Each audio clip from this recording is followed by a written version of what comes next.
আমার ডাকে 5 জেলার লোক সমবেত হয়। গত পরশুদিন রংপুরে হাজার হাজার লোক উপস্থিত হয়েছে।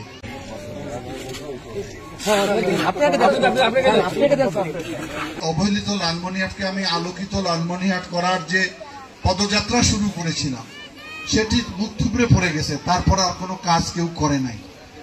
তা আমরা মনে করি যে আপনাদের ম্যান্ডেট পেয়ে গেলে লালমনিরহাটকে সবচেয়ে আলোকিত করতে হবে। আপনাদের নির্বাচিত যখন প্রতিনিধি ছিলাম সেই কথাগুলো আমার মনে হচ্ছে।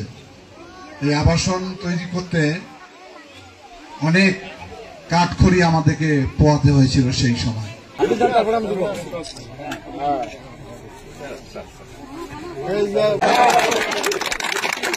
আমাদের এই আবাসনের যোগাযোগ ব্যবস্থার আধুনিকীকরণের উদ্দেশ্যে যে পাকা রাস্তার কার্যক্রম আজকে শুভ উদ্বোধন হবে, এই উদ্বোধনী অনুষ্ঠানে উপস্থিত রয়েছেন লালমনিরহাট পৌরসভার সুযোগ্য প্রশাসক উপপরিচালক সাহেব রাজীব হাসান, পৌরসভার নির্বাহী প্রকৌশলী, আমার সঙ্গে আমার প্রিয় রাজনৈতিক দলের নেতৃবৃন্দ, আবাসনের সর্বস্তরের ভাই ও বোনেরা, আসসালামু আলাইকুম, হিন্দু ভাইরা আদাব।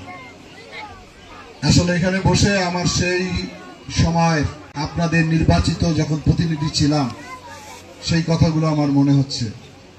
এই আবাসন তৈরি করতে অনেক কাঠখড়ি আমাদেরকে পোয়াতে হয়েছিল সেই সময়।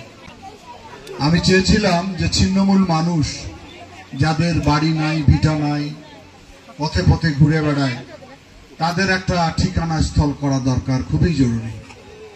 সেই লক্ষ্যকে সামনে রেখে আমরা সেই সমস্ত ভূমিহীন গৃহহীন মানুষের আবাসস্থল করার জন্য এই প্রকল্পটা আমরা হাতে নিয়েছিলাম এবং সেই সময় কাজও শেষ করে ফেলেছি। আপনারা সেখানে আমরা সেই সমস্ত ভূমিহীন গৃহহীন মানুষকে আমরা বরাদ্দ দিয়েছিলাম, দীর্ঘদিন ধরে এখানে বসবাস করছেন।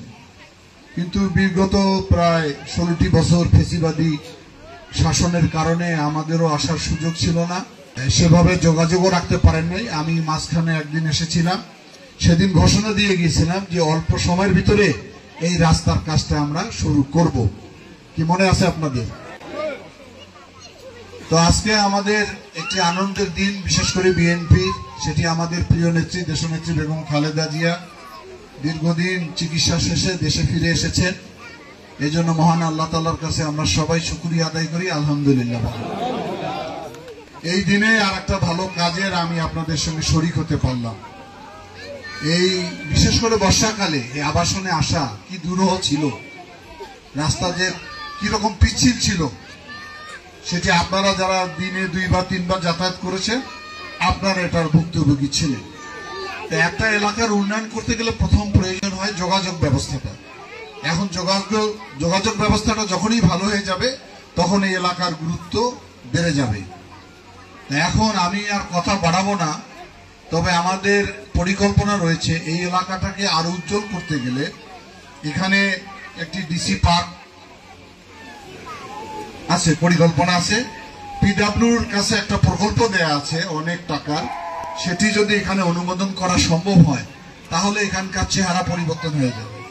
আমাদের জেলায় যারা বেড়াতে আসে, আমাদের জামাইরা আসে, আমাদের বাচ্চারা আসে, তারা বলে লালমনিরহাটে কোথায় যাই, যাওয়ার তো কোনো জায়গা নাই। আমি সেই সময় বিজেপি ক্যাম্পের সামনে একটা পার্ক করেছিলাম, অতটুকুই ছিল। তারপর এই পার্কটাকে আর কোনোভাবেই সম্প্রসারণও করা হয়নি, একটা দেয়াল দিয়ে এমন অবস্থা তৈরি করা হয়েছে সেখানে, সেটা আর মানুষের খুব ভালো বিনোদনের জায়গা বলে আমার মনে হয় না। জায়গাটা সংকুচিত, নাম পরিবর্তন করেছে, নাম দিয়েছেন ওনাদের নাম, কিন্তু এটা ছিল লালমনিরহাট পৌর পার্ক দেওয়া ছিল আমার প্রথমের দিকে। তো আমরা চাই যে এখানে যেহেতু জায়গা রয়েছে, এটা যদি আধুনিকভাবে একটি ওই ধরনের পার্ক তৈরি করা যায় তাহলে এখানে বাইরের লোকের বিনোদনের যেমন জায়গা হবে, লালমনিরহাটে বেড়ানোর জন্য জায়গা হবে। লোক আসলেই জিজ্ঞাসা করে লালমনিরহাটের কই যাই, যাওয়ার তো জায়গা নেই। 17টি বছর এরকম একটি কাজও কেউ করেনি। আমি আশা করি আমরা সেই কাজটাতে চেষ্টা করব, যদিও আমরা এখন ক্ষমতায় নাই, হয়তো শীঘ্রই দেশে নির্বাচন যদি আসে, আপনারা যদি আমাদেরকে ম্যান্ডেট দেন, আপনাদের ক্ষমতা যদি আমাদের হাতে দেন, তাহলে অবশ্যই আমরা চেষ্টা করব।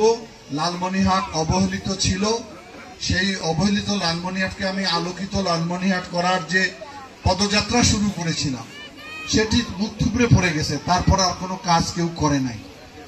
তা আমরা মনে করি যে আপনাদের ম্যান্ডেট পেয়ে গেলে লালমনিরহাটকে সবচেয়ে আলোকিত করতে হবে এবং লালমনিরহাটের মানুষের ভাগ্য উন্নয়নের জন্য অনেক কাজ আমাদের করতে হবে। ইতিমধ্যে আপনারা জানেন যে তিস্তা নদী রক্ষা আন্দোলন করছি আমরা। গত পরশুদিন রংপুরে একটি ঐতিহাসিক পদযাত্রা করলাম। 17-18 তারিখ আপনারা অনেকে আমার সঙ্গে ছিলেন তিস্তা পড়ে।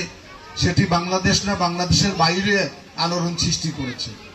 আমরা সরকারকে বলছি অতি সত্বর তিস্তা মহাপরিকল্পনা বাস্তবায়ন করা হোক। অনেকে হয়তো এটা ধারণা নিতে পারেন না যে মহাপরিকল্পনা আমাদের কি হবে। আমাদের এটাই হবে যে তিস্তা নদীর দুই পাড়ে এখানে ইকোনমিক্যাল জোন অর্থাৎ শিল্প কারখানা নির্মাণ করবে, এখানে পর্যটন নগরী হবে, এখানে হাউজিং হবে, এখানে একটা স্যাটেলাইট শহর হবে, বড় বড় ইন্ডাস্ট্রি হবে, আমার এই এলাকার যুবকদের কর্মসংস্থান হবে। তিস্তার ভাঙ্গন থেকে মানুষ যেমন ক্ষতিগ্রস্ত হয়েছে সেটা যেমন পুনরুদ্ধার হবে। যুগে যুগে আলোচনা করলে দেখা যায় যে নদী তীরবর্তী অঞ্চলেই কিন্তু সমৃদ্ধশালী জায়গা তৈরি হয়, কিন্তু তিস্তা সেটা হয়নি। আমি চেষ্টা চালাচ্ছি আপনাদের সাথে নিয়ে। প্রায় 5টি জেলার মানুষকে আমি সংগঠিত করেছি। আমার ডাকে 5 জেলার লোক সমবেত হয়। গত পরশুদিনও রংপুরে হাজার হাজার লোক উপস্থিত হয়েছে, লক্ষাধিক লোক উপস্থিত হয়েছে। এটি লালমনিরহাটের নেতৃত্বে হচ্ছে। লালমনিরহাটের ছেলে হিসাবে আমার মনে হয় আমি এটা নেতৃত্ব দেওয়ার কারণে লালমনিরহাটবাসীর একটি অনুভূতি হয়েছে। সবাই আমাদের দিকে তাকিয়ে রয়েছে। আশা করি আমরা এই কর্ম বাস্তবায়ন করতে পারলে আমাদের জেলার এবং গোটা রংপুরের চেহারার পরিবর্তন হবে।